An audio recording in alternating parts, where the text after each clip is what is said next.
继续来看婚姻未了，有一个青年，过去是医护人员，尾也倒来家乡未了，开店做松饼，就是做迄种鸡仔碰饼。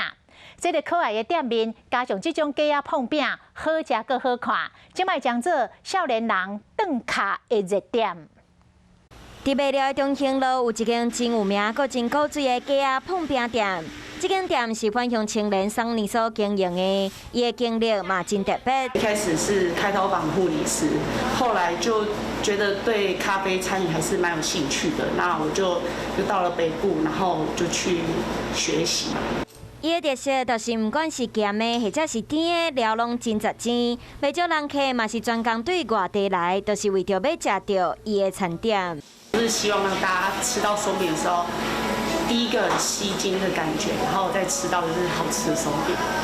目前大概60%是外地客人，但不过我还是希望就是麦寮区域的乡亲，就是也可以吃到像这样好吃的东西。少年人发挥创意，嘛希望会当互更侪人愿意来到未了，熟悉家己的故乡。